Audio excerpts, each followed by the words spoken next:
Assalamualaikum warahmatullahi wabarakatuh. Halo anak-anakku semuanya, selamat berjumpa kembali dengan saya Nurul Izati SE dalam mata pelajaran pengelolaan bisnis retail. Dalam video pembelajaran kali ini kita akan membahas tentang tujuan, fungsi, dan peran bisnis retail. Tujuan bisnis retail. Tujuan bisnis retail menurut Witz dan kawan-kawan, yang pertama, menciptakan tersedianya pilihan akan kombinasi sesuai dengan yang diinginkan oleh konsumen. Yang kedua, memberikan penawaran produk dan jasa pelayanan dalam unit yang cukup kecil sehingga memungkinkan para konsumen memenuhi kebutuhannya.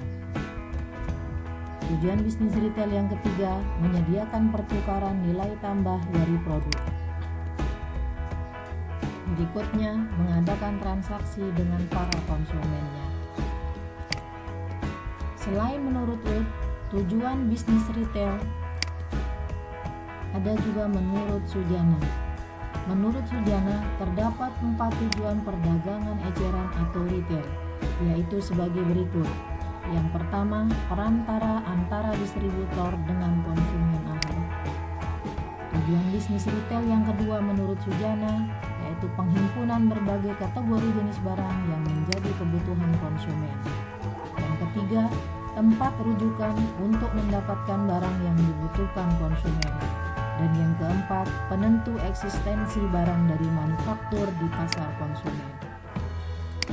Fungsi bisnis retail. Berikut fungsi bisnis retail bagi produsen dan konsumen adalah sebagai berikut. Yang pertama, menyediakan berbagai jenis produk dan jasa atau providing assortment. Konsumen selalu mempunyai pilihan sendiri terhadap berbagai jenis produk dan jasa. Untuk itu, dalam fungsinya sebagai peritel, mereka berusaha menyediakan beraneka ragam produk dan jasa yang dibutuhkan konsumen. Fungsi bisnis retail yang kedua yaitu memecah atau breaking bulk.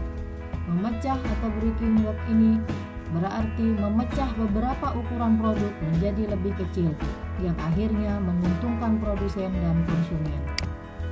Fungsi bisnis retail yang ketiga yaitu perusahaan penyimpanan persediaan atau holding inventory. Fungsi utama retail adalah mempertahankan persediaan yang sudah ada, sehingga produk akan selalu tersedia saat konsumen menginginkannya. Fungsi bisnis retail yang keempat yaitu sebagai penyedia jasa atau providing service. Dengan adanya retail, maka konsumen akan mendapat kemudahan dalam mengkonsumsi produk-produk yang dihasilkan produsen. Fungsi bisnis retail yang kelima, meningkatkan nilai produk dan jasa atau increasing product and service value. Dengan adanya beberapa jenis barang atau jasa, maka untuk suatu aktivitas pelanggan dapat ditingkatkan manfaat yang diperoleh oleh pelanggan dari nilai yang diperoleh dari produk jasa tersebut. Peran bisnis retail. Peran bisnis retail dibagi menjadi dua, peran bisnis retail bagi pihak produsen dan peran bisnis retail bagi pihak konsumen. Usaha eceran atau usaha retail mempunyai peran yang sangat penting, baik ditinjau dari pihak konsumen atau dari pihak produsen. Dari pihak produsen, retail dipandang sebagai pihak yang ahli dalam bidang penjualan produk perusahaan. Kemudian peritel adalah ujung tombak perusahaan yang akan sangat menentukan laku tidaknya produk perusahaan. Peritel adalah sumber informasi yang sangat berharga mengenai produknya. Hadiah, iklan, dan undian diberikan kepada konsumen dari peritel. Peran bisnis retail bagi pihak konsumen. Yang pertama, memberikan suplai atau pasokan barang dan jasa pada saat dan ketika dibutuhkan konsumen atau pelanggan dengan sedikit atau tanpa penundaan.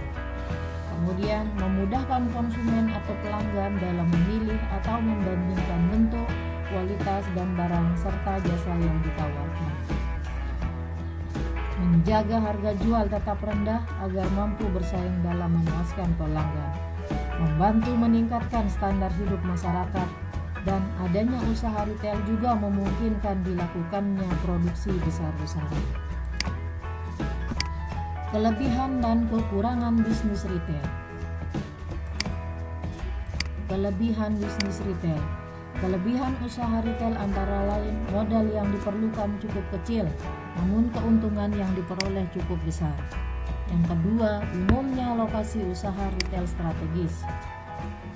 Hubungan antara peritel dengan pelanggan cukup dekat karena adanya komunikasi dua arah antara pelanggan dengan peritel.